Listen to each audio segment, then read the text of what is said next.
Have you ever walked into a place and felt invisible, like no matter how kind, how polite, how human you were, you simply didn't belong? That's exactly what happened to Jonathan and Elise Moore one quiet evening at an upscale Chicago restaurant. They came dressed neatly, smiled warmly, and carried themselves with quiet dignity. Yet the waiter looked right through them. The hostess rolled her eyes, and before they even touched a menu, they were told this place isn't for people like you. Now, pause for a second. What would you do if someone tried to strip away your dignity in public? Would you walk away in silence, or would you let the truth speak for itself? Because that night, when Jonathan reached for his phone, not in anger, but in calm purpose, no one in that restaurant knew that the man they were humiliating was the CEO and owner of the entire restaurant chain. This isn't just a story about revenge. It's a story about grace, leadership, and what happens when the person you underestimate turns out to be the one who built everything you stand on. So, before we begin, ask yourself, if the world tested your patience instead of your power, how would you respond? Stay with us. This story might just change how you see people forever. Don't forget to like, share, and subscribe, because stories like this remind us that respect isn't earned by status, but by how we treat one another. Soft jazz drifted through the dining room of Le Rivage, a French restaurant tucked along the Chicago River. The lights glowed a warm gold that made every table shimmer with reflections from the crystal glasses and polished silver. It was the kind of place where reservations were whispered weeks in advance, where a single bottle of wine could cost what most people paid in rent. At exactly 7 o'clock, the front door opened. A middle-aged black couple stepped inside, brushing the chill of early spring from their coats. Jonathan Moore, tall and broad-shouldered, wore a simple navy blazer that had seen many dinners but still fit him perfectly. Beside him was Elise Moore, graceful and calm, her hair swept into a bun that revealed silver strands along her temples. They looked comfortable in their simplicity, neither flashy nor timid, just two people who had known each other long enough to speak mostly through glances. The hostess, a young woman in a sleek black dress, barely looked up from her podium. "Good evening," she murmured automatically. "Do you have a reservation?" "Yes," Jonathan said with quiet politeness. "Moore, party of 2, 7 p.m." She scanned the list. Her eyes moved down, then back up, and a faint wrinkle appeared between her brows. "I don't see it here. Maybe you booked another location." Her tone hovered somewhere between indifference and dismissal. Elise leaned in slightly, voice still warm. "We confirmed it yesterday. Table for 2 under Moore." The hostess sighed softly. "Well, give me a moment. We're a bit full tonight." Her smile never reached her eyes. They stepped aside. Jonathan placed a hand in his pocket, feeling the cool metal of the old silver watch around his wrist. It had belonged to his mother, the woman who taught him patience in a world that often forgot to show it. He tapped the glass face once, a quiet habit that helped him think. The second hand ticked steadily, unbothered by human rudeness. 5 minutes passed, then 10. Couple after couple arrived white, well-dressed, laughing, and were greeted with smiles and guided inside without delay. Jonathan watched, not angry, simply observing. Elise's expression remained gentle but distant, the look of someone who had witnessed such moments far too many times. From the bar, a waiter in his late 20s moved with rehearsed swagger. Evan Brooks wore a crisp shirt and a tie loosened just enough to suggest confidence. He caught sight of the Moores and frowned, as though they were an unexpected glitch in an otherwise perfect evening. He whispered something to the hostess, and both of them shared a small, knowing laugh. Elise noticed. Her jaw tightened, though she said nothing. Jonathan, ever composed, gave a faint smile that looked more like resignation than amusement. "Maybe we should eat somewhere else," Elise murmured. Jonathan shook his head. "No, let's stay. Sometimes the lesson isn't for us." She looked at him, puzzled. He didn't explain. He simply adjusted his watch band and glanced toward the dining room where laughter floated above the music. 15 minutes.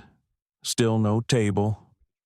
Evan passed them 3 times, carrying trays of wine glasses, each time pretending not to see them. On the 4th pass, Jonathan spoke, voice even. "Excuse me, could you check on our reservation?" Evan turned slowly. His eyes traveled up and down, assessing the man who had dared to stop him. "Reservations are handled by the hostess," he said curtly, then, almost as an afterthought, "We're pretty packed tonight. Maybe try somewhere more casual." The words hung in the air like smoke. A couple nearby stopped mid-conversation. The hostess lowered her gaze, pretending to study her book again. Elise took a deep breath, the kind people take when they've been stung but refuse to show pain. Jonathan's voice remained calm. "We'll wait." Evan shrugged. "Sure, your call." He walked away, the echo of his shoes loud against the marble floor. Outside the tall windows, the river shimmered under city lights. Taxis hummed along the bridge. Inside, the music softened to a slow saxophone, the kind that fills silence when words become uncomfortable. 20 minutes, still waiting. Elise finally spoke, her tone low and steady. "Do you ever get tired of being tested?" Jonathan's eyes stayed on the reflections of chandeliers across the floor. "Every day," he said. "But if I stop being tested, I stop learning who people really are." She studied him, the patience, the control, the quiet strength that had carried them through years of building something out of nothing. He had always said that respect was not demanded but revealed one encounter at a time. The hostess eventually motioned them forward. "There's a small table near the back," she said. Her smile was brittle, as if granting them a favor. As they followed her through the dining room, conversation hushed slightly, then resumed in forced normalcy. Evan appeared again, setting menus with a flourish that bordered on sarcasm. "Your server will be with you shortly," he said, already turning away. Jonathan looked around the restaurant high ceilings, velvet curtains, wine bottles gleaming behind glass. He had designed many rooms like this, though no one here could have guessed. For a moment, he almost wanted to laugh. If irony had a sound, it would have been the clinking of those glasses. Elise leaned closer. "Does it ever stop hurting?" He thought for a second before answering. "No, but the pain keeps me honest." Their hands met briefly across the table, fingers interlocking in quiet solidarity. To the casual observer, they were just another couple waiting for dinner. But beneath the surface, something was shifting, a still tide gathering strength. Evan returned with 2 glasses of water, setting them down with a careless clink. "Would you like to see the wine list?" he asked. Tone flat. Jonathan nodded. "Yes, please." Evan handed him the list without looking directly at him. As he walked away, Elise whispered, "You're watching again." "Aren't you always?" Jonathan replied. His gaze followed the waiter, not with anger, but with the quiet curiosity of someone who understood that every action reveals character. He checked his watch. The second hand kept ticking, patient and relentless. Somewhere deep inside him, an old voice echoed his mother's voice. Respect isn't what people give you, son. It's what they lose when they forget who they are. Jonathan smiled faintly, as though she were sitting across from him again. Outside, the river flowed on. Inside, the evening had only begun, and though no one knew it yet, Le Rivage was about to become the stage for a lesson that would ripple far beyond its golden walls. The air inside Le Rivage felt thicker now, like the room itself had learned to hold its breath. The Moores sat quietly at the small table near the kitchen door, a spot usually reserved for last-minute walk-ins or staff breaks. Every time the door swung open, a burst of heat and clatter from the kitchen spilled over them. No one else seemed to notice. Evan dropped off their menus with a careless motion, his smile brief and tight. "Our chef recommends the seared duck breast tonight," he said, his tone polite on the surface but with that edge that made the words sting. "It's one of our premium dishes. You might want to check the price before ordering." Elise looked up slowly, meeting his eyes. "Thank you. We'll manage." Her voice was soft, calm, but there was steel under it. Evan didn't hear it. He had already turned away. Jonathan watched him go, expression unreadable. He flipped open the menu but didn't look at it. The page was just a blur of expensive wines and delicate sauces. He wasn't thinking about food anymore. He was thinking about his mother, about the way she once told him, "Some folks will look right through you. Son, don't let that make you invisible." Across the room, laughter broke out at a large corner table. A group of executives toasted to another deal closed, the sound of clinking glasses echoing like a reminder of who was welcome and who was tolerated. Evan returned, pad in hand. "Are we ready to order?" he asked, his eyes flicking from Elise to Jonathan and back again. "Yes," Jonathan said simply. "We'll start with the house salad and the duck breast, medium rare." Evan scribbled something, smirking faintly.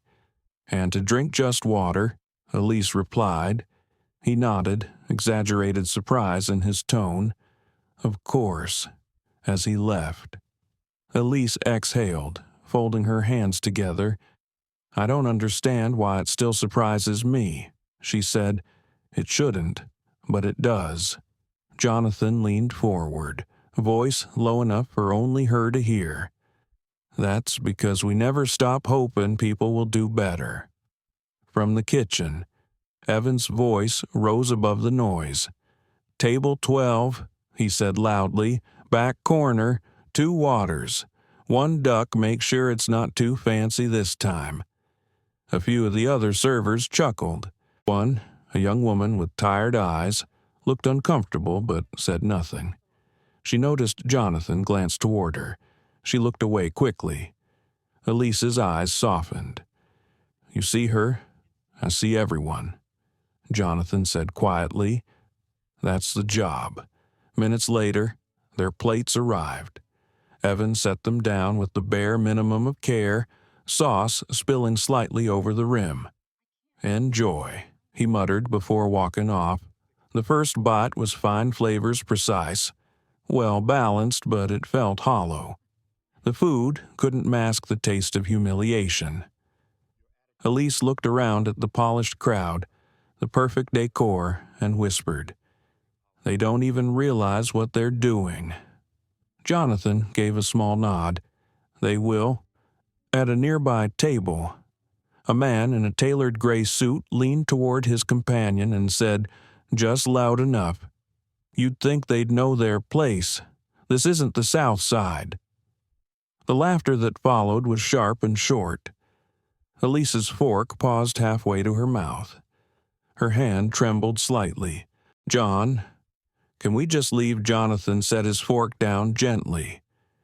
"We could," he said, "but then this moment would belong to them." He looked across the dining room. Every wall, every table, every bottle of wine, he knew it all. The marble counters came from a supplier he'd personally chosen. The design of the menu, the training program for staff, the very logo etched into the wine glasses, his company's imprint was everywhere. And yet, sitting here, invisible at his own table, it was like none of that mattered. He reached into his jacket pocket and took out his phone. He scrolled briefly, then stopped at a contact labeled Sarah Lynn, COO. His thumb hovered over the call button, but he didn't press it. Not yet. Instead, he looked at Elise, who was staring at her reflection in the window. "Do you remember our first restaurant?" he asked suddenly. She smiled faintly. "How could I forget that old diner on 79th Street? Leaky roof. Coffee that tasted like burnt hope." He chuckled softly. "And you told me, if we can make kindness part of the recipe, we'll never fail." Her smile widened. "I did say that." "Still true," he murmured. "Still the only recipe that matters." The door to the kitchen swung open again, and the sound of sizzling pans filled the air. The young female server approached timidly, glancing around to make sure Evan wasn't watching. "Excuse me," she said softly. "I just wanted to say, I'm sorry about how you've been treated. It's not right." Elise gave her a kind smile. "What's your name, Maria?" she said. "I'm new here. I wish I could do more."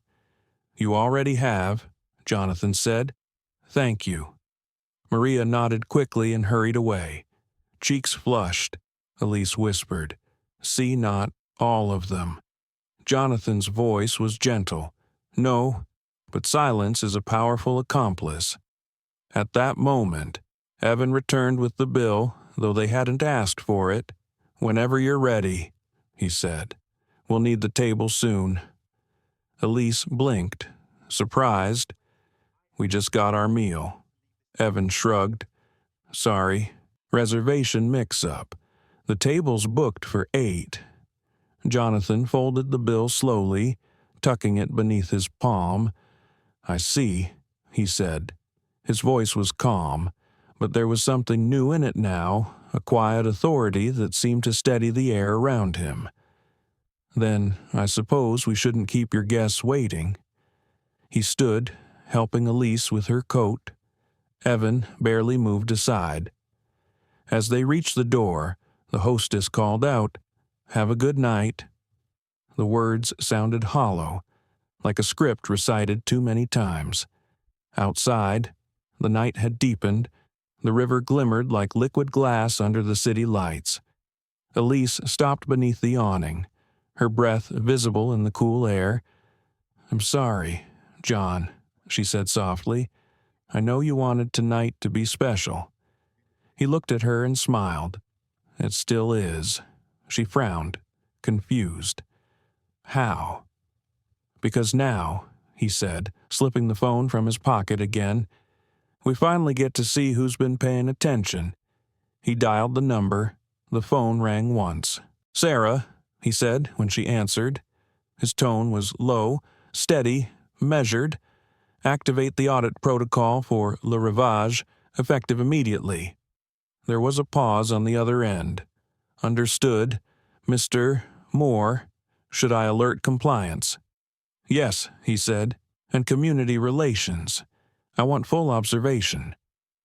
Elise watched him, her expression a mix of sadness and admiration. "You knew this would happen, didn't you?" Jonathan looked out over the river, the city lights flickering across his face. "Not tonight," he said quietly, "but eventually, it always does." The sound of traffic filled the silence between them. He adjusted his watch, the silver glint catching the streetlight. The words engraved on its back echoed in his mind. Respect is earned by how you treat others. He slipped the watch back under his sleeve and took Elise's hand. Let's go home. As they walked away, the reflection of Le Rivage shimmered in the glass door behind them. Beautiful, perfect, and about to be unmasked. Inside, Evan cleared their table, grumbling to himself. He didn't notice the card Jonathan had left behind no tip, just a small white business card with a simple embossed logo, Moore Hospitality Group. The golden letters caught the light for just a moment before he swept it into his pocket, not bothering to read it. That single careless act would change everything. Morning light poured through the wide windows of Jonathan's home office the next day. Chicago's skyline stretched out beyond the glass, sharp against a pale blue sky.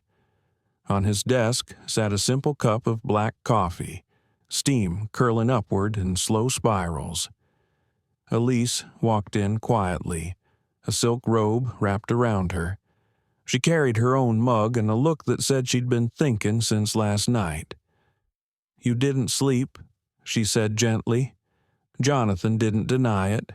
He turned the watch on his wrist, thumb brushing the metal like it could answer questions he hadn't spoken. "No," he said.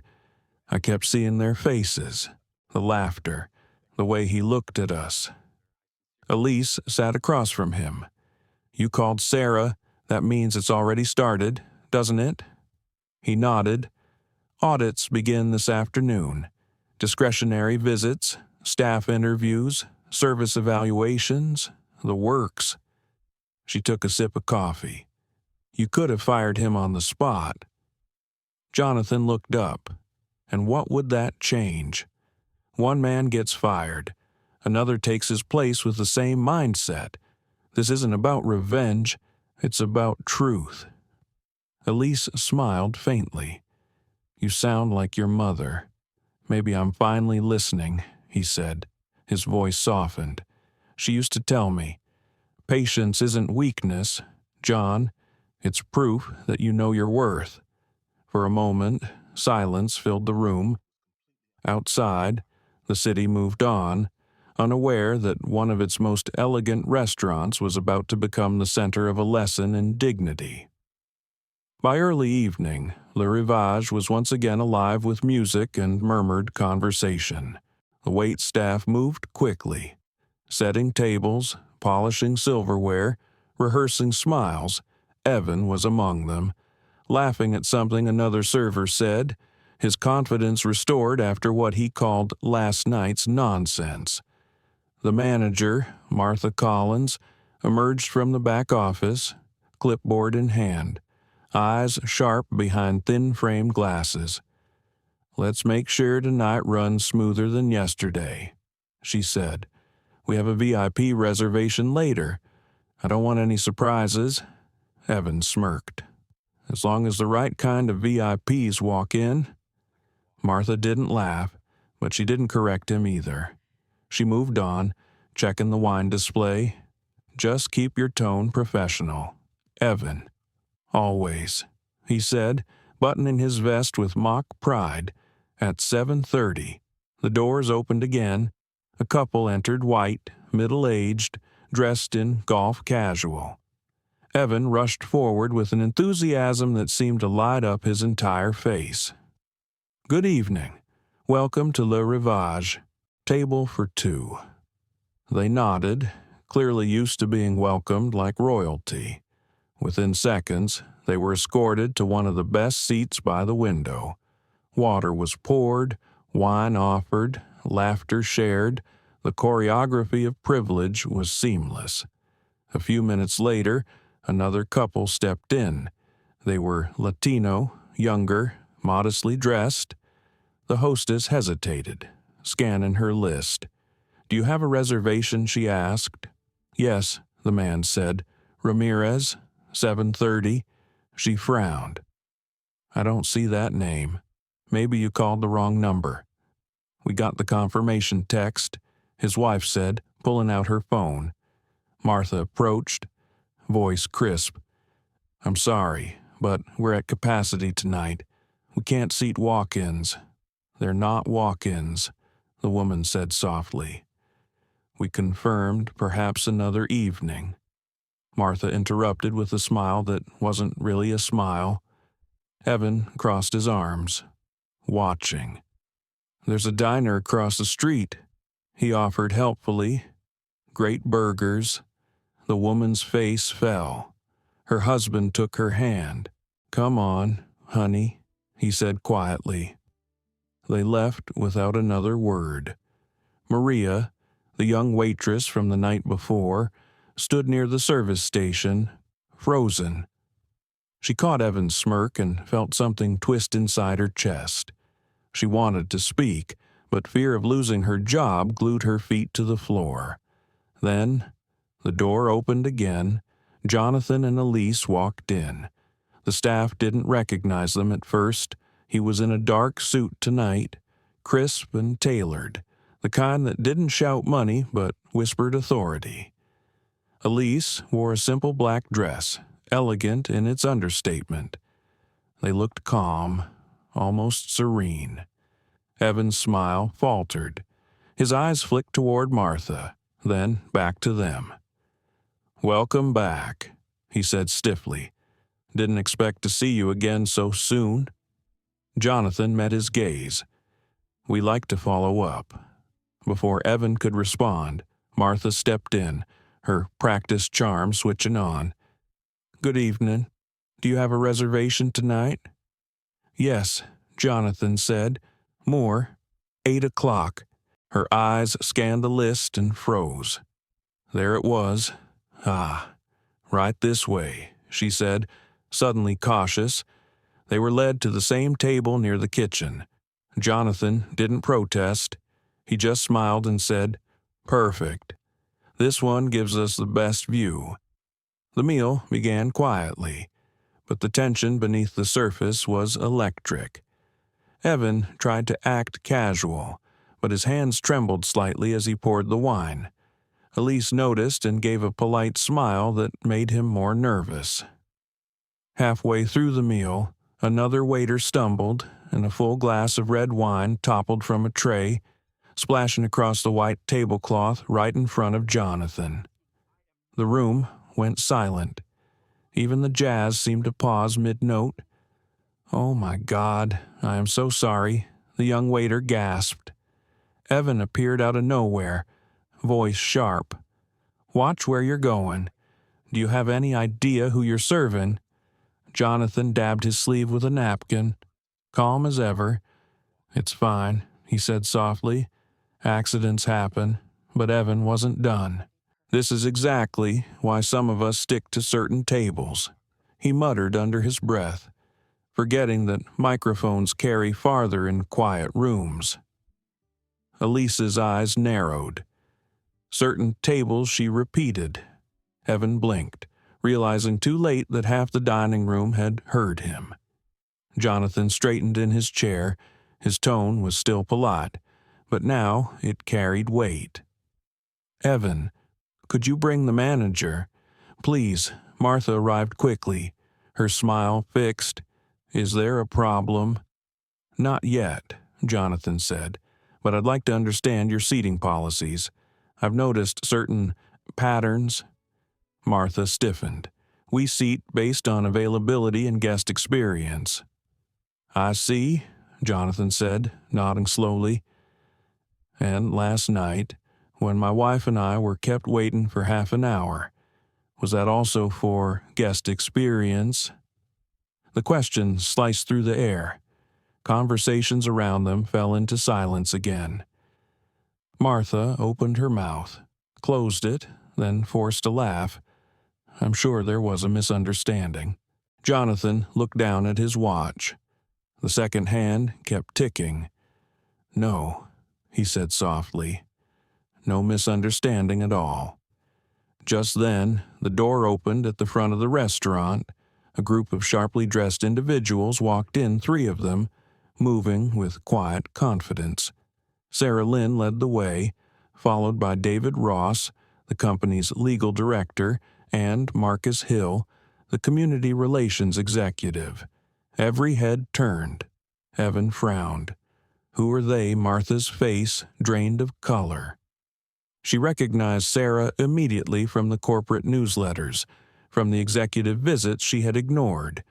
The COO of Moore Hospitality Group was standing right there. Sarah's voice carried easily. "Mr. Moore," she said, smiling warmly. "Sorry, we're late." The name hit the room like a thunderclap. Every fork froze midair. Jonathan stood slowly, his chair sliding back without a sound. "Right on time," he said. Evan's breath caught. "Mr. Moore," he whispered, his voice trembling. Jonathan looked at him. Calm and steady. "Yes, Jonathan Moore, founder and CEO of the company that owns Le Rivage and 46 other restaurants across 6 states. Silence. Then a murmur spread through the diners. Shock. Shame. Realization, Martha stammered. I didn't realize, no," Jonathan said gently. "You didn't, and that's the problem." The room stayed frozen, every eye fixed on him, in the corner. Maria covered her mouth, tears forming in her eyes not from fear, but from relief that truth had finally arrived. Jonathan looked around the room. "Tonight," he said quietly, "we'll be doing things a little differently." The lights seemed brighter now, as though the building itself was waking up. The audit had begun. The air in Le Rivage felt heavy after the reveal. For a long moment, no one moved. Even the music had faded into a soft hum, as though the speakers themselves didn't know what to do. Evan stood near the service counter, face pale, hands shaking. Martha's clipboard dangled uselessly at her side. Jonathan remained calm. He didn't raise his voice or demand attention. He already had it. Every pair of eyes in that room followed him. Elise watched from her seat, her expression unreadable. There was a quiet power in her calm, the kind that made silence louder than shouting. Sarah Lynn stepped forward. "We'll begin the service audit tonight," she announced gently, not unkindly. "We're not here to humiliate anyone. We're here to understand what went wrong." Her words landed softly but carried weight. The staff looked from one another to the couple they'd ignored the night before. Jonathan turned slightly toward Martha. "You run this restaurant?" Martha nodded quickly. "Yes, sir. For the past 3 years." He studied her face, not with anger, but with something far sharper disappointment. "Then you already know that hospitality isn't about who deserves respect. It's about who needs it most." Martha swallowed hard. "I understand. Mr. Moore, I do." "Do you?" Elise asked softly. "Because last night, when we sat by the kitchen door, nobody saw us, not as customers, not as people." The words hung there, quiet but devastating. Sarah motioned to Marcus Hill, who began taking notes. "We'll document the full experience," he said, "from arrival to service."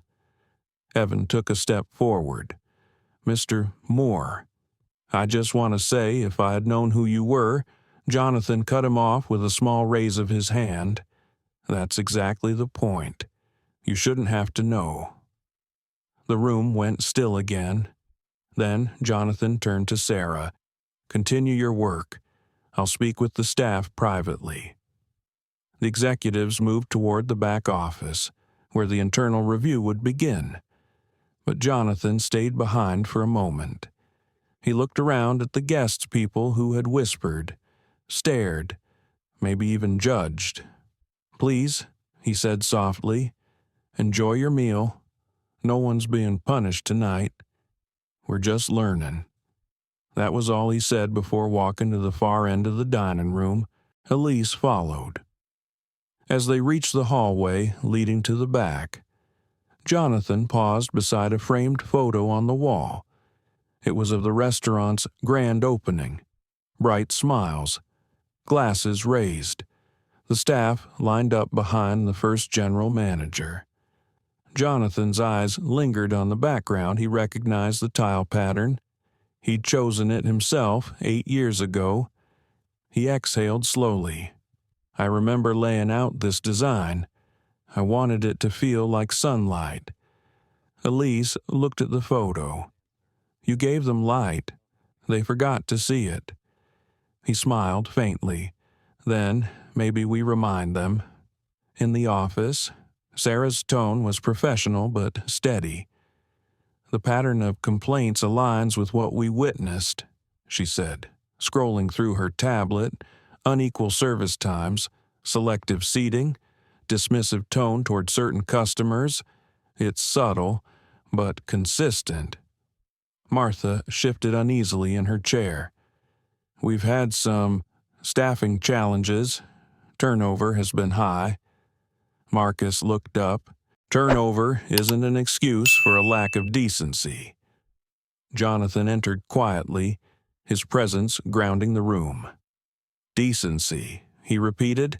That's the word. You can't train it, but you can expect it. Evan sat in the corner, head down. For the first time, the arrogance was gone. In its place was fear and maybe a flicker of shame. Jonathan pulled up a chair and sat across from him. Evan, he said, how long have you worked here? 2 years, Evan replied, barely above a whisper. And in those 2 years, did you ever think about what this restaurant represents? Evan hesitated. I guess. I thought it was just a job. Jonathan leaned forward slightly. It's never just a job. Every plate, every word, every look, it builds a story. You're part of something bigger, whether you realize it or not.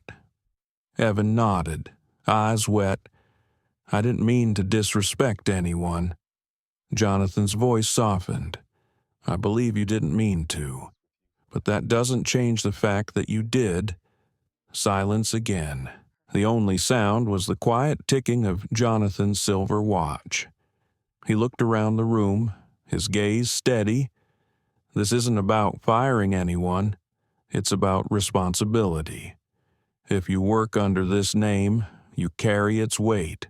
You serve not just customers, but dignity itself. Sarah looked up from her notes. We'll require training sessions, staff reviews, and community outreach programs starting next week. Jonathan nodded. Good, but I want one more thing. He turned back to Evan and Martha. Tomorrow, I'll return, not as your boss, but as your guest. Let's see what kind of welcome I receive then. Martha blinked, unsure if she'd heard right. You? Want to come back? Jonathan smiled gently. I believe in second chances. Don't make me regret it. When he and Elise finally stepped out into the cool night air, she exhaled, as if she'd been holding her breath for hours. You handled that with more grace than I could have. He smiled faintly. Grace is just anger that learned to dress itself. She laughed softly, linking her arm through his. You always did know how to make pain sound like poetry. They walked toward the car, the river shimmering beside them. Street lights flickered across their faces, reflecting off the silver watch once again. At the car door, Jonathan stopped. You know, he said, my mother once told me that scars aren't just reminders of pain. They're proof you healed. Elise squeezed his hand. So what's this one, a scar of... He looked back at Le Rivage, its lights warm against the night. It's the scar of forgetting where we came from and remembering again. Back inside. Evan sat in the empty dining room long after closing time. The tables were spotless now, the candles blown out. Maria approached him quietly, holding her apron. "You okay?" she asked. He nodded slowly. "I thought I was better than this. Turns out I wasn't even paying attention." She gave a small, sad smile. "Then start now." He looked at her, really looked at her. For the first time, "You stayed kind," he said. "Because somebody has to," she replied, "and because people like the Moores shouldn't have to teach the same lesson twice." Evan lowered his eyes. "Tomorrow, I'll do better." Maria placed a gentle hand on his shoulder. "Then maybe tomorrow will matter." The camera of the mind would linger there, the empty restaurant. 2 workers under the dim light, a chance for something new. Outside, the city breathed on, unaware that inside one quiet building by the river, humanity had just begun to rebuild itself plate by plate, word by word, and somewhere down that long street, Jonathan's voice broke softly through the night as he said to Elise, "You know what the funny part is? What she asked. Even after all that, I still love this place." Elise smiled. "Then maybe it's finally time it loves you back." The silver watch ticked on, steady and unbothered, marking the end of one chapter and the beginning of something better. The next day came quiet and gray, the kind of morning that carried its own reflection, like the city was thinking about itself. Jonathan stood by the window of his office overlooking the Chicago River. Below, the streets were waking up, delivery trucks humming, joggers moving through the mist, the slow rhythm of another day beginning. He had been up since dawn. The night before had left a trace inside him, not anger, but something heavier. The kind of weight that only comes when you see too clearly what the world still refuses to see. Elise walked in carrying a tray with 2 cups of coffee. She set one beside him without a word. "You're thinking again," she said softly. "Always," he replied. She leaned against the window, watching the city below. "You did the right thing last night. John, you handled it the way only you could." He nodded but didn't answer. His reflection in the glass looked older somehow, more tired. "It's strange," he said after a moment. "We built this company on the promise that every guest would feel seen. And yet, somehow, the message still gets lost." Elise placed her hand on his arm. "Messages don't get lost. John, people forget to listen." That thought lingered between them. Gentle but true, down at Le Rivage, the atmosphere was completely different. The staff moved with uneasy energy, whispering among themselves. The news had already spread about who Jonathan really was, about the audit, about the knot that changed everything. Maria arrived early, her hair tied back neatly, her eyes sharp with determination. She greeted everyone, including Evan, who stood awkwardly by the bar polishing glasses. "Mornin'," she said. "Mornin'," he replied, voice low. "You ready for today?" He gave a humorless laugh, as ready as a man can be when his boss owns the building and remembers every mistake he's made. Maria shook her head. "He's not coming to fire you, Evan. He's coming to see if you've learned." Evan looked at her, searching her face for some sign of reassurance. "And if I haven't, then learn now," she said simply. By 7 that evening, the restaurant was full again. The lights glowed soft and golden, as they always did. But this time, something felt different. There was a quiet tension beneath the beauty, like the place itself knew it was being watched. Martha moved carefully through the floor, checking every table twice. She smiled too hard, spoke too quickly, tried too much. Fear when dressed as hospitality, always showed its seams. Then, at exactly 7:30, the doors opened, Jonathan and Elise walked in again, hand in hand. This time, the room fell silent, not out of gossip, but out of something closer to respect. Martha hurried forward. "Mr. and Mrs.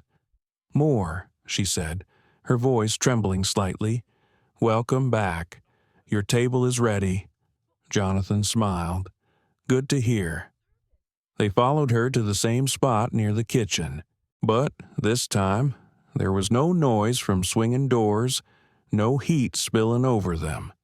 The table had been reset with new linen, a small vase of fresh lilies at its center. Evan approached, nervous but determined. "Good evening," he said quietly. "I'll be your server tonight." Jonathan met his eyes. "That's fine." Evan, for a moment, neither spoke. Then Evan said, "Before we begin, I just want to apologize. Not because of who you are, but because of who I wasn't." Elise's expression softened. Jonathan gave a single nod. Apology accepted. Let's see how tonight goes. Dinner unfolded with quiet grace. The service was careful, thoughtful. Evan spoke with humility, his tone stripped of the arrogance it once carried. He listened. He paid attention. Every gesture was a kind of apology. Halfway through the meal, Maria passed by with another tray. Jonathan looked up. "Maria," he said warmly, "it's good to see you again." She smiled. "It's good to see you, too, Mr. Moore." Evan paused, watching the exchange. Maria caught his look and gave a small nod, as if to say, "See, this is what it could have been all along." By dessert, the mood had changed entirely.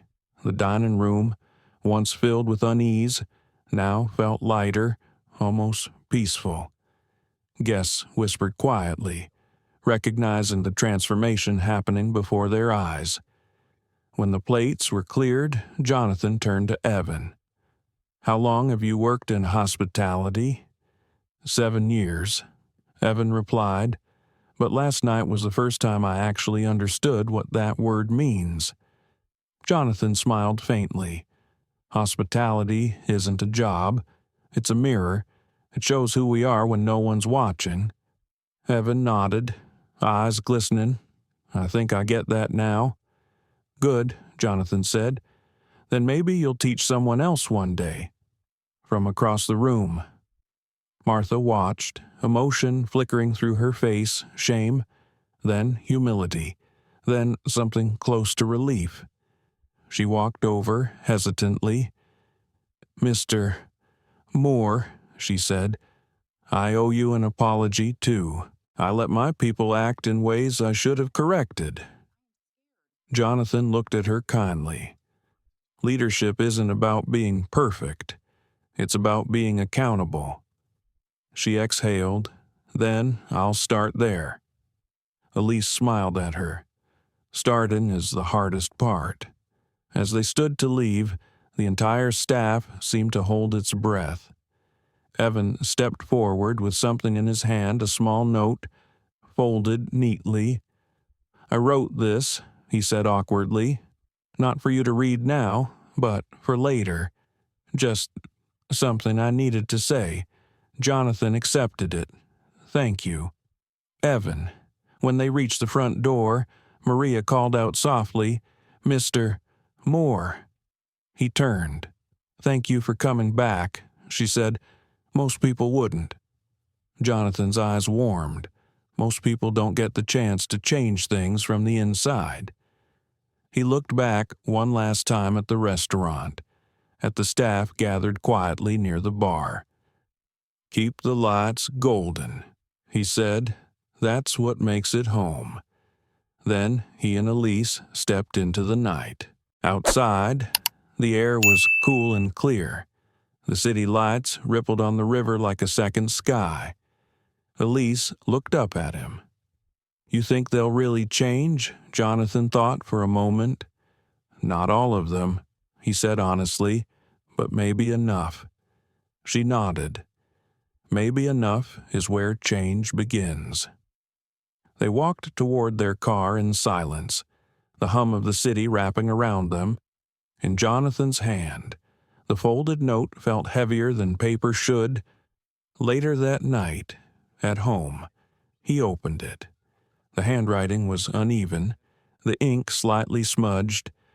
Mr. Moore, you taught me something no training ever could. You didn't yell. You didn't humiliate me. You just showed me who I was being. And it broke me in the right way. I'll spend the rest of my life making sure no one else ever feels the way I made you feel.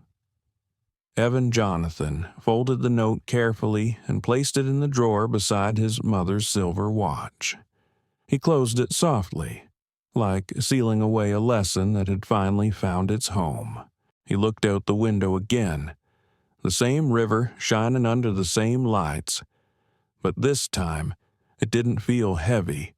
It felt like a beginning, and somewhere, deep in the hum of the city, Le Rivage glowed quietly.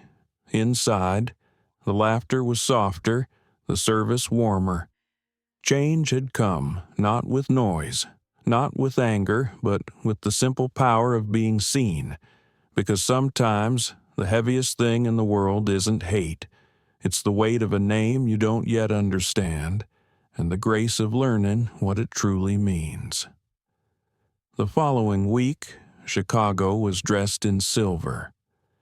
Morning light danced across the river, and the air carried that crisp kind of stillness that comes just before spring fully arrives. Jonathan sat alone on a wooden bench by the waterfront, a leather notebook in his lap. He wasn't checking numbers or emails. He was writing. It had been 7 days since that second dinner at Le Rivage, and the city hadn't stopped talking. News outlets had picked up the story of a black CEO who had quietly exposed discrimination at his own restaurant without raising his voice, without anger, without spectacle, just truth. The video footage from a diner's phone had gone viral overnight. Hashtags, interviews, think pieces. Everyone had something to say. But Jonathan wasn't reading any of it. He didn't need to. The noise wasn't where the meaning lived. Across the river, he could see the restaurant's tall windows glinting in the morning sun. He wondered what was happening inside if the staff had kept their promises, if the air felt different. He smiled softly. Change, he knew, was never instant. It was like the river itself. It moved slow, but it never stopped. Behind him, footsteps approached. Elise appeared, her scarf fluttering in the wind. She handed him a thermos of coffee and sat beside him. "You're avoiding the press again," she said with a half smile. "I'm not avoiding," Jonathan replied. "I'm just choosing quiet over noise. They keep calling you the silent CEO." He chuckled under his breath. Silence can be loud when the world isn't used to listening. Elise studied his face. "You've always believed that dignity could be stronger than anger, but does it ever get lonely?" Holding it all in, Jonathan took a long sip of coffee before answering. "Sometimes. But it's a better kind of lonely than hate." She nodded slowly. "So what are you writing?" He flipped a page toward her. His handwriting was neat, deliberate, a letter to the staff, to the people who made last week happen. Her eyes softened. To Evan, to all of them. He said, but especially him. He began reading aloud, his voice low and steady. "To the team at Le Rivage. Last week, you taught me something I didn't expect to learn. I came in to remind you of what our company stands for. But you reminded me that growth doesn't only happen from the top down. It happens from the moment we face our reflection and choose to see it clearly. Hospitality isn't just a business, it's a belief that everyone deserves to belong. I hope you carry that with you, not because I said so, but because you've seen what happens when it's missing. He closed the notebook and smiled. That's the truth, isn't it? We all belong somewhere. Elise reached over, resting her hand on his, and sometimes we have to fight for it with grace. They sat there for a while in silence, watching the river flow. Around them, the city hummed softly, trains in the distance, a ferry horn echoing, life moving forward. That afternoon, Jonathan walked into Le Rivage unannounced. The door chimed softly behind him. Inside, the restaurant felt different, warmer, lighter, alive. Maria was setting a table near the window. When she saw him, her eyes widened. "Mr. Moore, you're back," he smiled. "I told you I'd come by." Martha appeared from the kitchen, visibly calmer than before. "Good afternoon, sir. We've been expecting you." "Expecting me?" Jonathan raised an eyebrow. "Yes," she said with a smile. "The staff wanted to show you something." Before he could ask, Evan stepped out from the back, wearing a crisp uniform and carrying a small black folder. He looked composed but humble, a man still learning how to walk with his mistakes but no longer hiding from them. "Mr. Moore," Evan said, his voice steady, "we've made some changes. You might want to see this." He handed him the folder. Inside were photos, new staff orientation programs, community outreach dinners, a mentorship series with local youth. At the bottom of the packet was a single page labeled The Le Rivage Pledge. Jonathan read aloud, his voice catching slightly. "Every guest deserves kindness before judgment, service before status, respect before recognition." He looked up at Evan. "Who wrote this?" Evan met his gaze. "All of us, together." Jonathan closed the folder slowly. "It's good work." Martha stepped forward. "And, sir, there's one more thing." She turned toward the far wall where a new framed photograph hung. It was a candid shot taken that night, after the audit. In it, Jonathan and Elise stood near the door, their hands clasped, the restaurant lights glowing behind them. Beneath the picture, a small plaque read, "Hospitality begins with humanity." For a long moment, Jonathan said nothing. His throat tightened. He had seen thousands of awards, certificates, headlines, but this felt like the truest recognition of all. Evan shifted, nervous again. "We wanted it to remind us every day, so we never forget." Jonathan smiled, the kind that starts small and turns real. "Then I think you finally understand what this place was built for." Maria beamed. "We do now." He took a step back, looking around. The faces that had once avoided his gaze were now open, present. Even the laughter sounded different, free, unforced. Elise entered quietly behind him.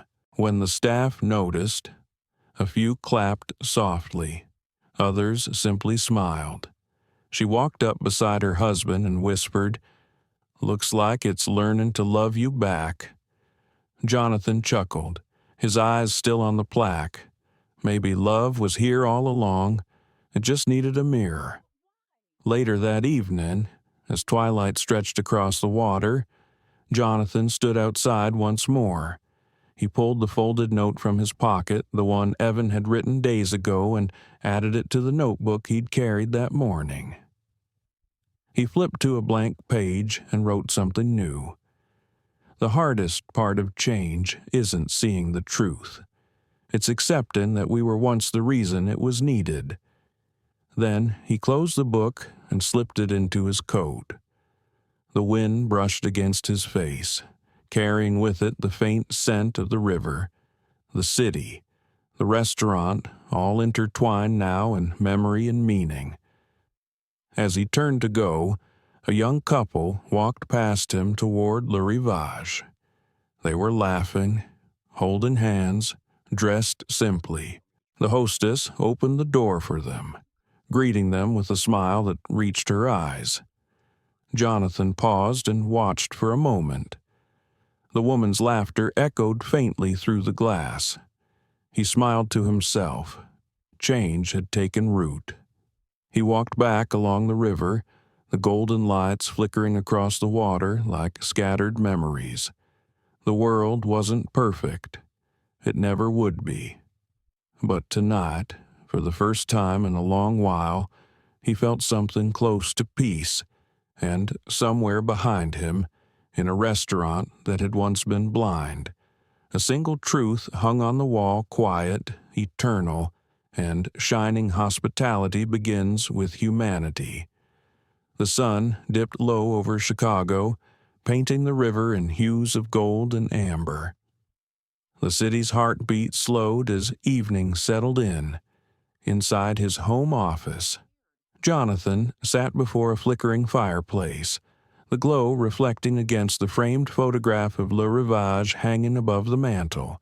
He'd kept the restaurant's photo not as a trophy, but as a reminder of what happens when truth meets courage. The soft knock at the door pulled him from thought. Elise peeked in. "You're not working again, are you?" Jonathan smiled faintly. Thinking counts as work now. She walked in, holding a folder. This came today, from the regional office. He opened it. Inside were letters handwritten, folded neatly, each from an employee. Some were long, others just a few sentences. One, written in looping cursive, caught his eye. It was from Carlos, a dishwasher at one of their newer restaurants in Detroit. "Mr. Moore, I heard about what happened at Le Rivage. I've been treated like I'm invisible before. But your story made me think maybe I'm not. Thank you for showing us what leadership looks like." Jonathan stared at the letter for a long time. "You see this," he said quietly. "People I've never met feel seen because of one night." Elise smiled softly. "That's how light travels, John. You shine it once, and it keeps bouncing." He chuckled. "You always make it sound poetic." "Because it is," she said. He looked back at the letter, his expression tender. "Grace has echoes, doesn't it?" "It always does," Elise said. "You just have to be still enough to hear them." Later that week, Jonathan found himself back in Detroit for a scheduled meeting. He decided to visit the local branch of the hospitality group unannounced, just as he had with Le Rivage. Old habits die hard, especially when those habits are the reason things change. The restaurant, called Harbor and Oak, was busy for a weekday afternoon. The smell of fresh bread and roasted herbs filled the air. The hostess, a young black woman with braids tied neatly under a scarf, greeted him with a bright smile. "Good afternoon, sir. Table for one." "Yes, please," Jonathan said, returning her smile. She led him to a booth near the window. There was no hesitation in her tone, no judgment in her eyes, just professionalism and warmth. He noticed a small sign near the door, "Every guest belongs." He smiled.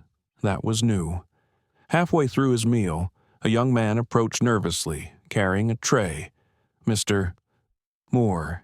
Jonathan looked up, surprised. "Yes." The young man grinned. "I'm Marcus. I started through the Moore Hospitality Scholarship Program. Carlos told me to look for you if you ever came by." Jonathan's expression softened. "Carlos from Detroit." Marcus nodded eagerly. "He's my mentor now. He said to tell you that you changed his life, and, mine too." Jonathan gestured for him to sit. "Tell me about that." Marcus hesitated, then sat across from him. "I was working at a fast food place.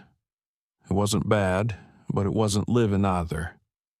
Then one night, I saw a story online about Le Rivage, the one where you didn't fire anyone. You taught them instead. I remember thinking, I want to work for someone like that, someone who believes people can get better." Jonathan listened, his heart full. "And now you're here." Marcus nodded. "Yeah, and I'm going to make sure this place never forgets why it exists." Jonathan smiled, feeling the truth of it settle deep in his chest. "You already sound like a leader." As Marcus went back to work, Jonathan's eyes wandered to the open kitchen. There was laughter, teamwork, that easy rhythm that only comes when people feel safe. He thought of his grandmother, of the old Timex watch that still ticked faithfully on his wrist. He whispered softly to himself, "You'd be proud, Grandma." That night, back in his hotel room, Jonathan wrote again in his notebook, "Change doesn't happen because of policies. It happens because people remember what kindness feels like and decide not to forget." He closed the notebook and placed it on the nightstand. Outside, the city lights shimmered like reflections on water. He could almost hear Dorothy's voice again, the same calm, steady wisdom that had carried him through everything. "Baby, respect doesn't need an audience, it needs intention." The next morning, as he prepared to leave Detroit, his phone buzzed with a message from Sarah Lynn. "Jonathan, community board meeting next week. The new initiative's ready." He texted back, "I'll be there. Let's make it about more than business." A few days later, in Chicago, the Moore Hospitality Group gathered for their quarterly meeting. The conference room was filled with executives, regional managers, and young trainees. On the projector screen glowed the title, "The Humanity Project." Sarah stood beside the screen, speaking passionately. "Our goal is simple for every restaurant we own. We'll partner with local schools and shelters to provide mentorship and job opportunities. We won't just serve meals, we'll serve futures." Applause filled the room. Jonathan watched from the back, his arms crossed, a proud smile spreading across his face. After the meeting, Sarah approached him. "It's working." "John, the message, it's spreading faster than we thought." He nodded. "Because it's not mine. It belongs to everyone who believes in decency." She smiled. "You know, the press keeps calling you a hero." Jonathan laughed quietly. "Heroes fix things. I'm just trying not to break them." That night, he took a long walk by the river again. The same river where everything had started, where he'd written that first letter. The city lights reflected off the surface like 1,000 tiny promises. He sat on the same bench, the old Timex ticking gently on his wrist. Across the water, Le Rivage glowed softly. He could see figures through the window diners, waiters, laughter, life. Elise joined him a few minutes later, holding 2 cups of coffee, just like before. "You keep ending up here," she said, sitting beside him. "It's the only place that feels honest." Jonathan replied, "Everything started here. Everything still starts here." She looked out at the lights. "You ever wonder how many lives changed because of that night?" He smiled faintly. "I don't need to count them. I just hope they keep multiplying." They sat in silence for a while.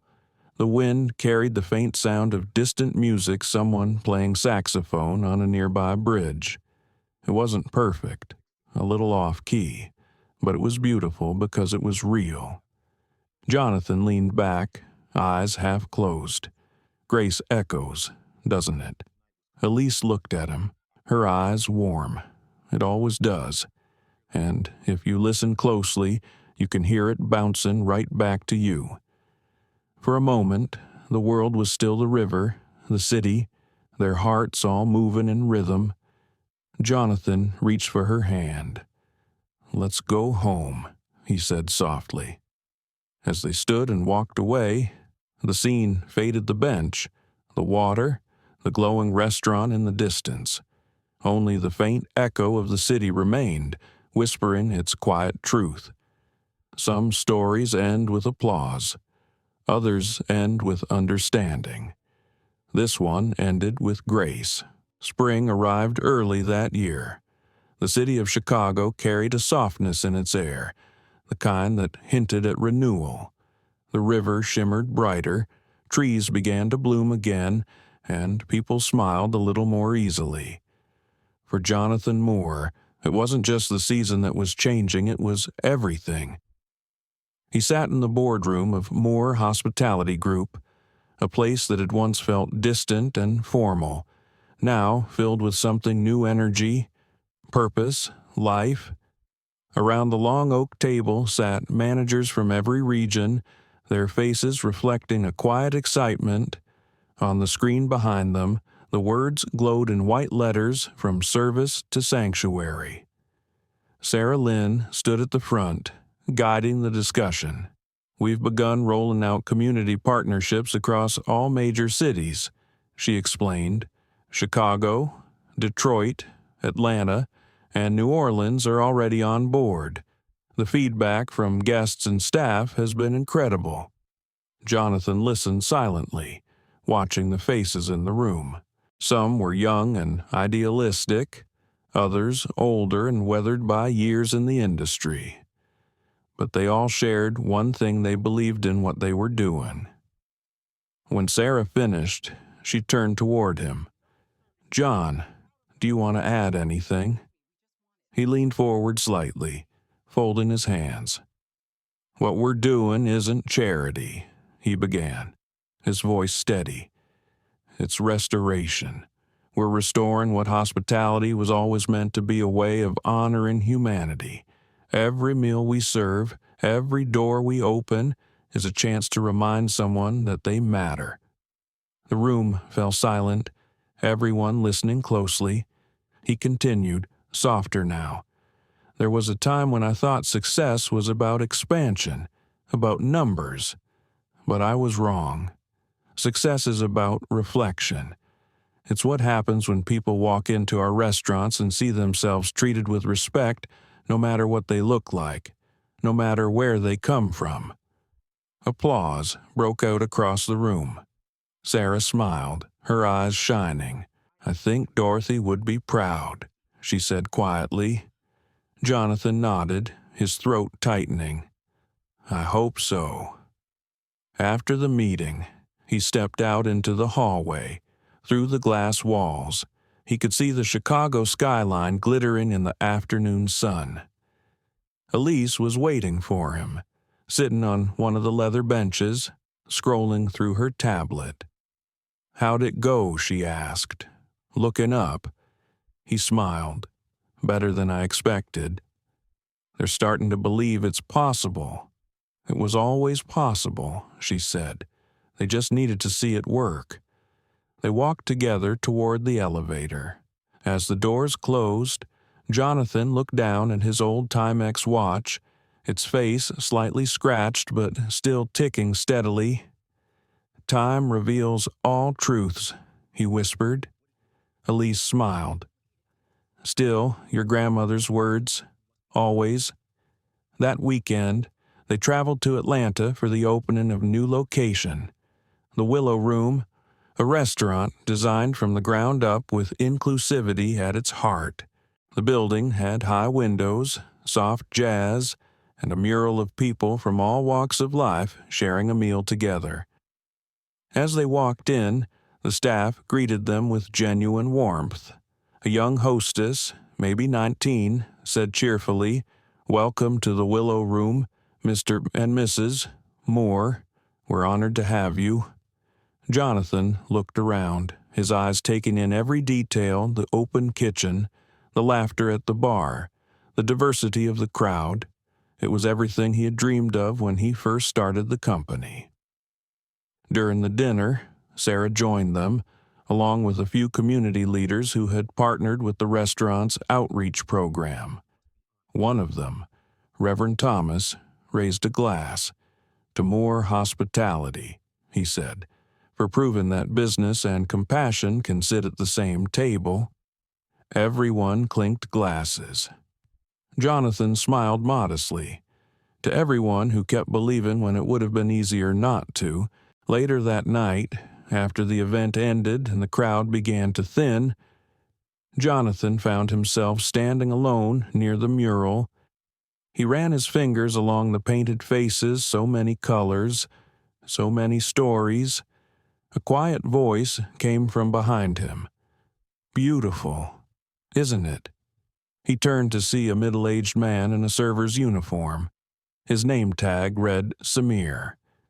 "It's more than beautiful," Jonathan said. "It's real." Samir smiled. "You know, my mother used to clean restaurants for a living.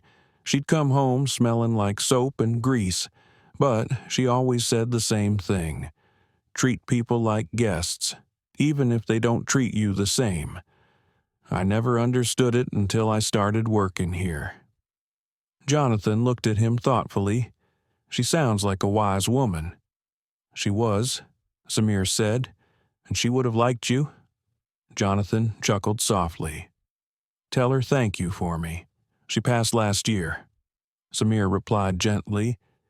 Jonathan paused, his expression softening. "Then I'll thank her myself. Someday." Samir smiled through misty eyes. "You already did."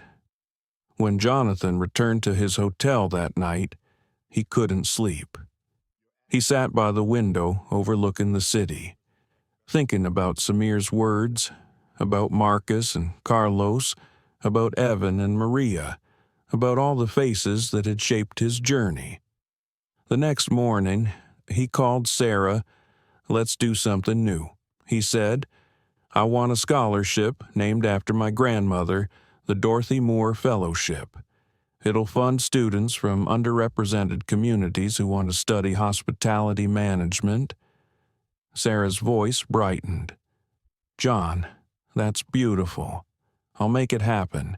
Within weeks, the fellowship was announced publicly. The press covered it widely. But, for Jonathan, it wasn't about headlines. It was about legacy. A month later, the first group of fellows arrived at Moore Hospitality headquarters. There were 12 of them, young, nervous, hopeful. Jonathan met them personally, shaking each of their hands. One girl, about 21, looked at him shyly. "Mr. Moore, my grandma used to say she could tell a person's heart by how they served food. I think that's true about you." Jonathan smiled warmly. "Then I'm honored she'd think so." He spent the rest of the day with them, sharing stories not about profits or business plans, but about people. He told them about the night at Le Rivage, about his grandmother Dorothy, about how kindness had once saved his career when anger might have destroyed it. By the time the session ended, some of the students were wiping tears from their eyes. Jonathan closed with a quiet promise. "You don't have to change the whole world," he told them. "Just your corner of it. That's where revolutions begin." That evening, Elise found him back at the river again, notebook in hand. The sun was setting, its reflection turning the water to fire. "Writing again?" she asked softly. He nodded, trying to capture the sound of peace. She smiled. "What does it sound like?" He thought for a moment, like laughter after forgiveness. They stood together, hand in hand, watching the city lights come alive. For the first time in years, Jonathan felt something he hadn't felt since his grandmother's kitchen back in the south side of Chicago home.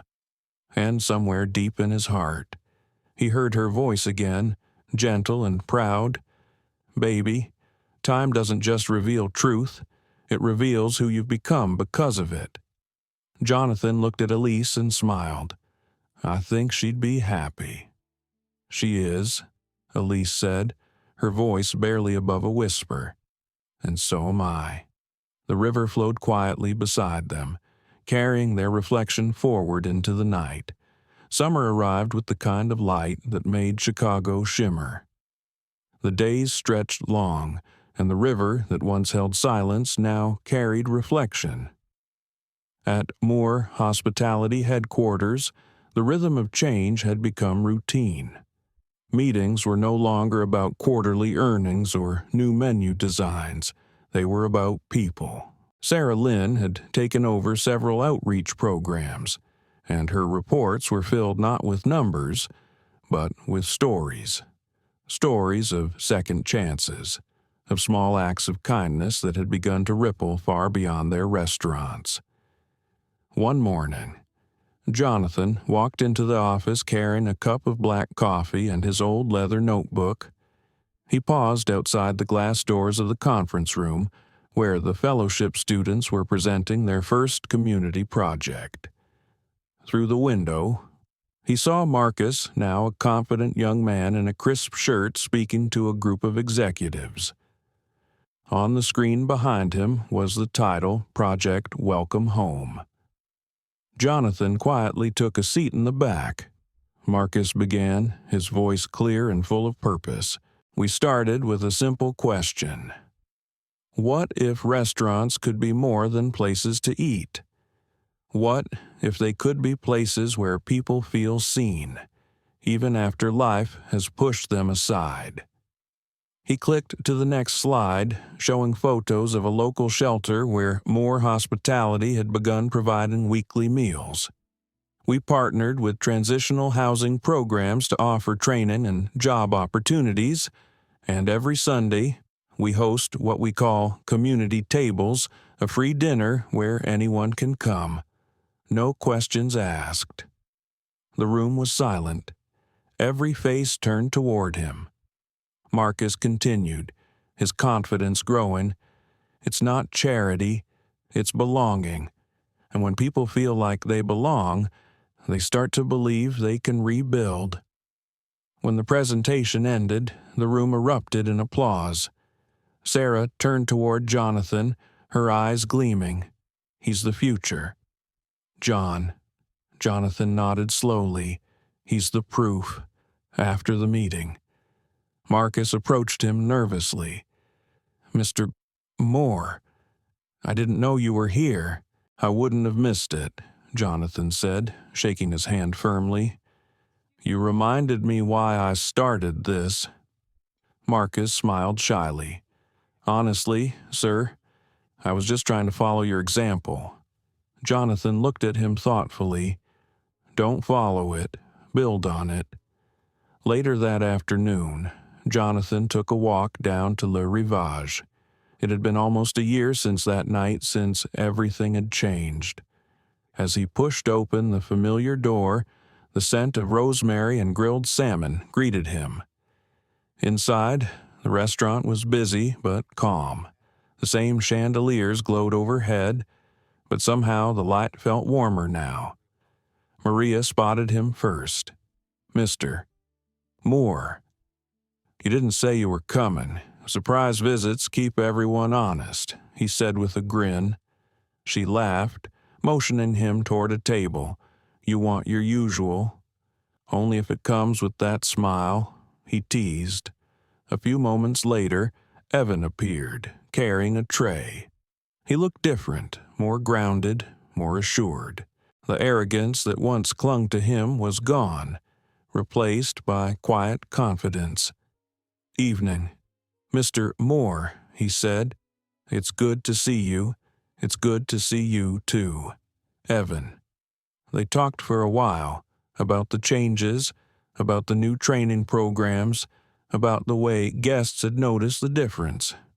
"You know," Evan said, "a customer came in last week, a young couple, maybe their first date. They were nervous, you could tell. I made sure they got the best seat in the house." The girl started crying halfway through dinner. She said it was the first time she'd ever felt welcome in a place like this. Jonathan smiled softly. "That's the job, Evan. That's always been the job." Evan nodded. "I think I finally get that." As the evening crowd began to settle, Jonathan looked around. There was laughter, music, the hum of conversation, but underneath it all, there was something else. Something that couldn't be written in policy or measured in profit. It was grace, alive and visible. After dinner, he asked to see Martha. She came out from the kitchen, wiping her hands. "Martha," he said, "you've done well." She smiled humbly. "We all have. The staff feels proud again. We had our first diversity day last week, Maria's idea. Everyone shared their family dishes. You'd have loved it." Jonathan chuckled. "I'm sure I would have." Martha hesitated, then added softly, "Thank you, Mr. Moore, for not giving up on us." He met her eyes. "Thank you for not wasting the chance." Before leaving, Jonathan stood at the front door, watching the restaurant in motion. The same place that once humiliated him now stood as proof of change. He reached into his pocket, pulling out a folded letter, one of many that had arrived over the months. This one was from Chad Peterson, the waiter who had once tried to throw him out. "Mr. Moore, it's been a long time. I don't expect forgiveness, but I wanted to thank you. I've been working at a nonprofit in Minneapolis, helping people re-enter the workforce after incarceration. Every time I see someone judged for how they look or where they came from, I remember that night, and I remember you. I think I finally understand what you were trying to teach me. Respect isn't about who deserves it. It's about who needs it." Jonathan folded the letter carefully, his chest tightening. Forgiveness didn't always come easy, but real growth, was worth every scar. Outside, the river caught the glow of the city lights again. He walked slowly, breathing in the cool night air. The water shimmered, restless but constant, just like life. When he reached the bridge, Elise was waiting. She had known exactly where to find him. "You never get tired of this spot." "Do you?" she said with a smile. "Some places remind you where you started," Jonathan said, "and remind you why you can't stop." She leaned on the railing beside him, watching the ripples move across the water. "You think it ever ends?" "The work he asked? The fight?" Jonathan shook his head. "No, but maybe that's not the point. Maybe the point is to keep showing up with open hands and a steady heart." Elise smiled softly. "That sounds like you." He looked at her. "That sounds like us." The river moved beneath them, carrying away fragments of light, reflections of buildings, and bits of sky. Jonathan watched it flow and thought about all the lives now moving forward because of one quiet act of defiance a dinner refused, a truth revealed. He took Elise's hand, and for a long moment they said nothing. They didn't have to. The city spoke for them, the hum of cars, the echo of laughter, the whisper of the wind off the water. Every ripple, he realized, started with a single drop. It had been almost 2 years since that night at Le Rivage, the night that changed everything. The world around Jonathan Moore had moved on new restaurants, new partnerships, new headlines, but inside, something quieter had been growing. A need to return, not to the city, not to the company, but to where it all began, the south side of Chicago. He hadn't been back to his old neighborhood in years. Too many memories, too many ghosts that lived between those cracked sidewalks and narrow brick houses. But lately, He'd been thinking of his grandmother Dorothy more often, her hands stirring cornbread batter, the old gospel radio humming in the background, the sound of her laughter filling every corner of that little house on 63rd Street. So, one Saturday morning, without telling anyone, he drove there, no chauffeur, no assistant, just him, an old gray sedan, and the sound of jazz playing low through the speakers. The streets looked smaller than he remembered. The corner store was still there, though the sign had faded. Kids were playing basketball in the same cracked lot where he used to practice free throws until dusk. He parked across from a small white church whose paint was peeling from time and rain. The choir inside was rehearsing. He could hear their voices spilling out onto the street. The song was "His Eye is on the Sparrow." It stopped him in his tracks. Dorothy used to sing that song while cooking Sunday dinner. She said it reminded her that no matter how small you felt, somebody was still watching over you.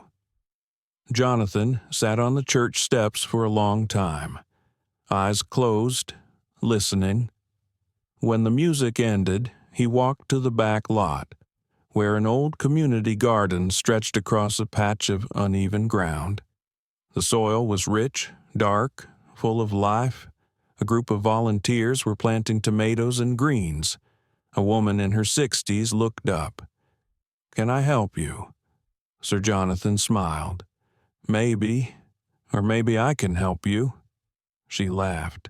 "You any good with a shovel?" He rolled up his sleeves. "Depends who's asking." Within minutes, he was digging beside her, feeling the weight of the earth, the sun on his neck. It was strange, humbling, grounding.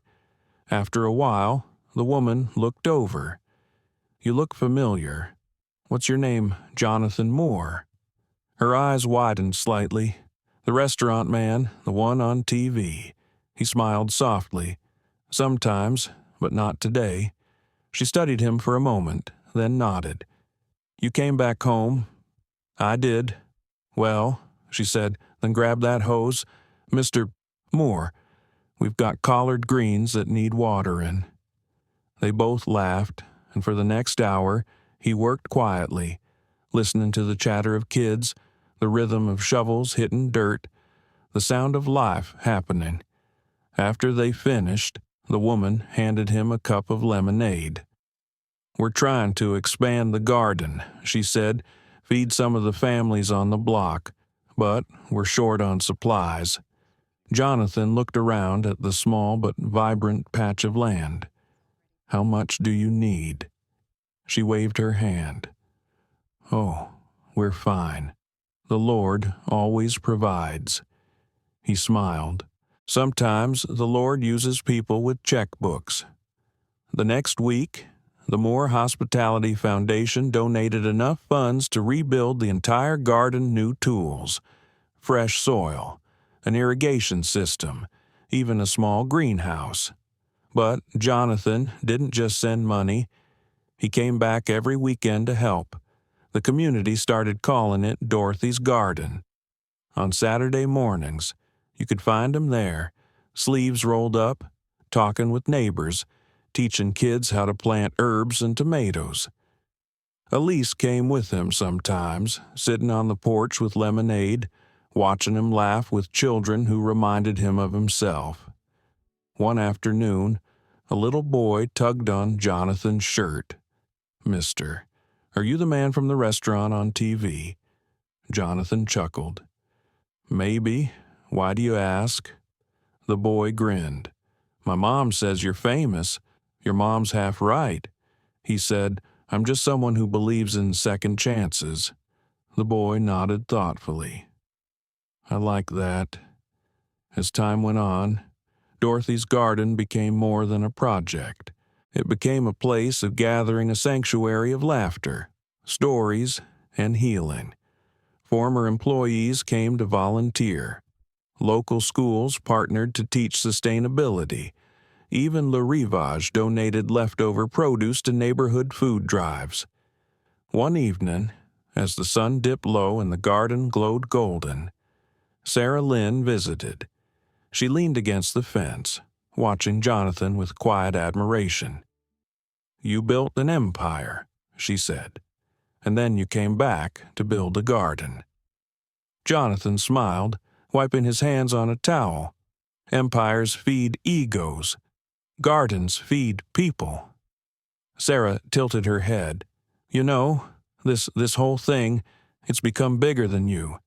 He looked around at the kids laughing, the families sharing food, the rows of green stretching toward the horizon. "Good," he said softly. "It's supposed to be."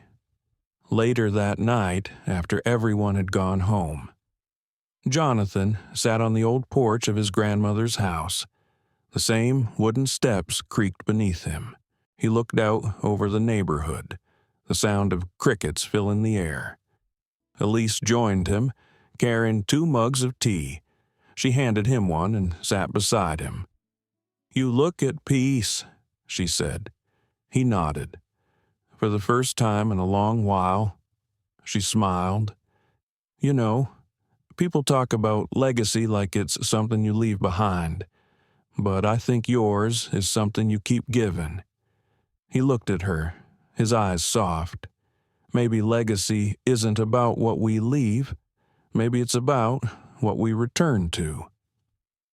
They sat there in the warm summer air, surrounded by the hum of life. Jonathan reached into his pocket and pulled out his grandmother's old Timex watch. The ticking sound was steady, familiar. He whispered, almost to himself, she was right. Time reveals all truths. Elise rested her head on his shoulder, and love keeps them alive. He smiled, gazing up at the night sky. The stars above Chicago seemed brighter than usual, as if someone had polished them. In the distance, the choir began singing again from the church. The same song as before, "His eye is on the sparrow."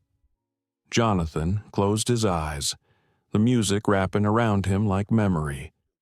He could almost hear Dorothy's voice joining in, soft and proud. And for the first time, he didn't just feel like he had come home. He knew he never really left. Autumn came softly that year. The leaves along the Chicago River turned amber and rust, swirling through the air like slow confetti. The city felt calm, almost reflective, as if it, too, had learned to breathe. Jonathan Moore was back in his office, though it hardly looked like the one from years before.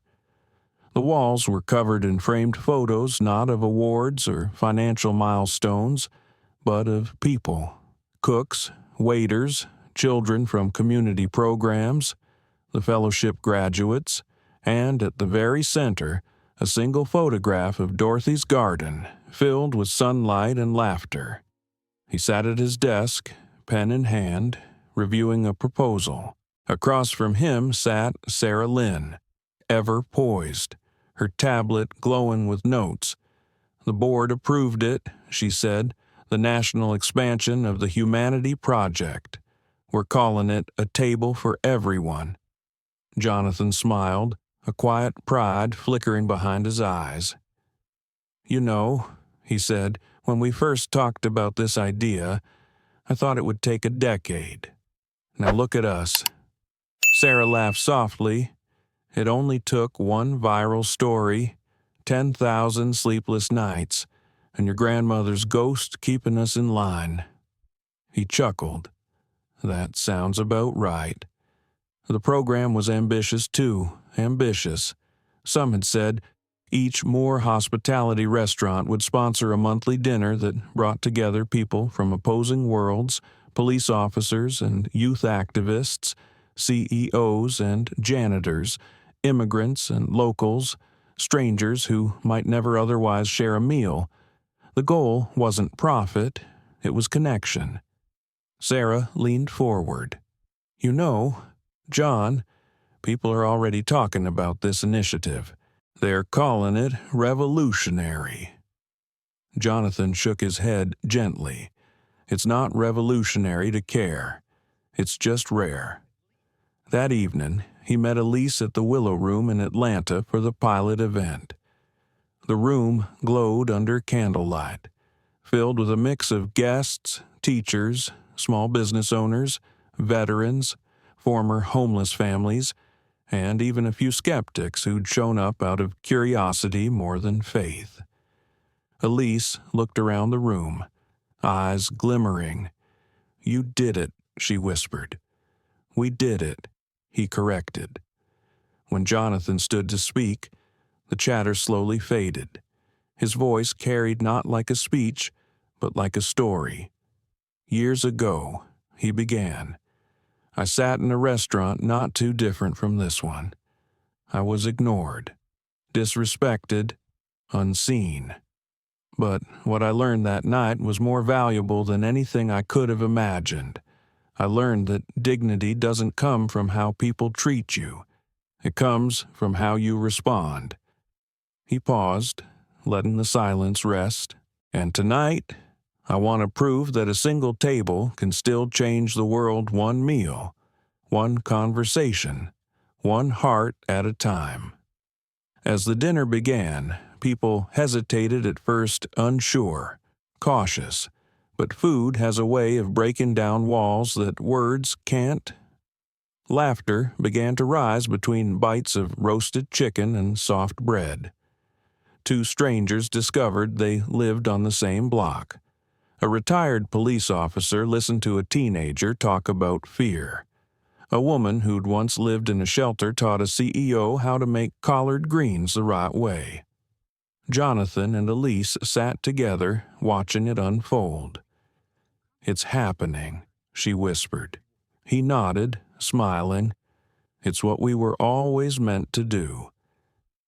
Halfway through the night, a man approached their table. He was tall, in his late 50s, wearing a crisp blue suit. Jonathan recognized him instantly. Chad Peterson. For a moment, neither of them spoke. The room seemed to quiet around them. "Mr. Moore," Chad said softly. "I wasn't sure if I should come." Jonathan gestured to the empty seat. "You're here. That's what matters." Chad sat down, his hands trembling slightly. "I've replayed that night 1,000 times. The way I looked at you, the way I spoke to you. I can't undo it." Jonathan's eyes were steady, kind. "You already did. You chose to learn from it." Chad exhaled slowly, his voice breaking. "I just wanted to say thank you for showing grace when you didn't owe me any." Jonathan smiled gently. "Grace isn't something you owe. It's something you give because the world needs more of it." Chad nodded, eyes wet. "I'm trying to live that way now." Jonathan reached across the table, placing a hand on his shoulder. "Then you already are." The moment was quiet, but powerful. Around them, the noise of the room returned to clinking glasses, laughter, the sound of change happening in real time. When the night ended, the guests didn't rush to leave. They lingered, still talking, exchanging numbers, promising to meet again. It wasn't just a dinner anymore. It was a beginning. Outside, under the glow of streetlights, Jonathan and Elise stood together. The air was warm, thick with the scent of magnolias. Elise smiled. "You know, your grandmother would have loved this." Jonathan chuckled softly. "She'd probably be in the kitchen telling the chef how to season the cornbread." They both laughed, the kind of laughter that comes when the past finally feels healed. The next morning, Jonathan sat at a cafe near the airport, sipping coffee and writing in his notebook. His words were slow, deliberate. "It's easy to build walls. It takes courage to build tables, but tables are where the world learns to listen." He paused, then added one more line. "If love is a language, then kindness is how we speak it out loud." He closed the notebook just as his phone buzzed. It was Sarah, sending him a photo. It showed the headline of a national newspaper, From Prejudice to Purpose, the CEO who redefined hospitality. Jonathan smiled, but didn't reply. The article wasn't the point. The people were. When he boarded his flight home, he looked out the window as the city shrank beneath him. The river glittered below, winding through Chicago like a ribbon of memory. He thought about Le Rivage, about Maria and Evan and Marcus and Samir, about Chad, about the garden, about Dorothy, all the pieces that had shaped the man he'd become. Elise leaned her head on his shoulder, whispering, "What are you thinking about?" He smiled, his voice calm, about how every story, if you let it, finds its way home. The plane climbed higher, cutting through clouds that glowed like gold. Jonathan closed his eyes, the hum of the engines blending with the rhythm of his heartbeat, and somewhere deep inside him, he could still hear his grandmother's voice. "Baby, when you feed people, you're not just filling their stomachs, you're reminding them they matter." He smiled. "Yeah," he whispered softly, "they matter." Outside the window, the sun broke through the clouds, brilliant, unrelenting, new. Winter came quietly to Chicago that year. The snow fell in soft, patient layers, blanketing the city in white silence. Inside Le Rivage, the fire crackled, and the smell of roasted garlic and rosemary filled the air. It was the restaurant's 15th anniversary, and the place that had once been the site of humiliation was now alive with warmth and gratitude. Jonathan Moore stood near the entrance, shaking hands with employees, old friends, and community partners who had come to celebrate. His smile was steady but humble. The spotlight never seemed to sit comfortably on him. "Mr. Moore," said Marcus, now wearing a suit and an easy smile, "we're ready whenever you are." Jonathan nodded, taking one last look around the room. The walls shimmered with framed photographs, the garden, the scholarship students, the first A table for everyone dinner. Every image told a story of grace, of second chances, of people finding their worth again. He stepped onto the small stage at the center of the dining hall. The room fell silent. 15 years, he began, his voice deep and calm. 15 years since we opened this place. 15 years since a kid from South Chicago decided to see how far dignity could take him. He paused, scanning the crowd. "Some of you were here when it all went wrong," he continued, the hint of a smile on his lips, "and some of you were here when it started going right. What I've learned, after all these years, is that success isn't a straight line. It's a circle because every lesson, every person, every mistake brings you right back to where you started." There was a quiet stillness in the room. He took a breath, and where I started was with my grandmother, Dorothy Moore. She used to tell me, "Baby, time reveals all truths." It took me a long time to understand what she meant, but tonight, I think I finally do. At that moment, the doors opened, and the staff wheeled in a cake, a simple white one with the words, "To Dorothy's Lessons," written in chocolate. The crowd applauded softly. Jonathan smiled but didn't look at the cake. His eyes were drawn to something else, the far corner of the restaurant, where an elderly woman with silver hair sat alone at a small table. She wore a blue coat and a warm smile. He blinked, almost unsure if what he saw was real. Elise followed his gaze and squeezed his hand. "Go," she whispered. Jonathan walked slowly toward the woman. When he reached her, she looked up. Her eyes were bright, kind, familiar. "Mrs. Henderson, he asked gently. She nodded, smiling. Dorothy's neighbor. I thought you might not remember me. He laughed softly. Of course I do. You used to give me cookies when I'd mow your lawn. Her eyes softened. I remember the night she passed. She told me she was proud of you before she went. Jonathan swallowed hard. Thank you for coming. I wanted to see what you built, she said, looking around the restaurant. Dorothy would have been proud, not of all this. She gestured to the lights and decor, but of who you became. He nodded, his throat tightening. I think about her every day. Mrs. Henderson smiled. That's how you know she never left. As she spoke, the sound of clinking glasses rose again. Marcus raised his champagne. To Mr. Moore, he said, for reminding us that leadership isn't about power, it's about people. The crowd echoed the toast, but Jonathan stayed quiet.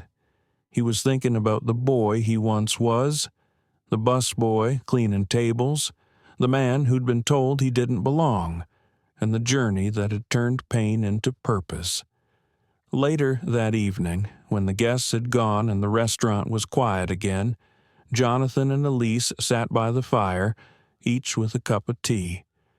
Snow pressed softly against the windows. Elise looked at him. You did good. John. He smiled, tired but peaceful. We did good. She leaned closer. What's next? He laughed. You know, for the first time, I don't have a plan, and I think that's okay. She rested her head on his shoulder. It's more than okay. A few minutes later, Marcus approached with an envelope. This came for you, he said. Jonathan opened it. Inside was a letter written in neat, careful handwriting. Dear Mr. Moore, my name is David. I'm part of the Dorothy Moore Scholarship Program. I just wanted to say thank you. My mother worked 2 jobs, and I didn't think college was ever possible for me. But because of you, I'm studying business management and working part-time at one of your restaurants. I promise to make you proud, just like you made your grandmother proud. But I wear my Timex every day now to remind me that time really does reveal all truths. Jonathan read the words twice, his eyes glistening. He handed the letter to Elise. She read it silently, then reached for his hand. He's you, she said softly. Jonathan nodded. Yeah, he is. He stood and walked toward the large window overlooking the snowy street. Outside, a young couple was walking hand in hand, their laughter rising through the cold air. He smiled, remembering another night, another couple standing in the same spot, waiting to be seen. Everything had come full circle. As he turned back toward Elise, she was already standing, holding out her hand. Dance with me, she said. He laughed. There's no music. She smiled. There doesn't need to be. So they danced slowly, barefoot on the polished floor, while the snow kept falling outside. The fireplace flickered. The world beyond the glass seemed far away. In that moment, everything felt still the noise, the ambition, the years. Just 2 people moving to a rhythm that was all their own. When the song of silence ended, Jonathan whispered, You know, Grandma used to say something else. Elise smiled against his shoulder. What's that? She said. Kindness doesn't make you weak. It makes you strong enough to be gentle. Elise looked up at him, her eyes shining. Then I think she raised a very strong man. He smiled, kissed her forehead, and whispered, Let's keep setting more tables. The next morning, sunlight broke through the clouds, flooding Le Rivage with gold. The city began to stir again buses, laughter, footsteps, life. Outside the restaurant, a small bronze plaque had been added to the wall. It read, "In memory of Dorothy Moore, who taught us that everyone deserves a seat at the table." And beneath it, in smaller letters, "Time reveals all truths." The story waiter ignored, "Black couple at restaurant." Then realized they owned the entire chain is not just about discrimination. It is a lesson in dignity, perseverance, and tolerance. Jonathan Moore did not choose to retaliate with anger. He chose calmness, using action and kindness to teach the world one thing: true power does not lie in power, but in how we treat others when no one is looking. The story reminds us that, in life, every look, every word, every small action can touch another person's self-esteem, and sometimes a moment of disrespect can leave a lifelong wound. But, on the contrary, a moment of kindness, no matter how small, can change a person's life. For older audiences, this message is even more profound. Kindness never grows old, and tolerance is the most beautiful legacy we can leave for the next generation. As Jonathan said in the final ceremony, kindness doesn't make you weak, it makes you strong enough to be gentle. Thank you for watching.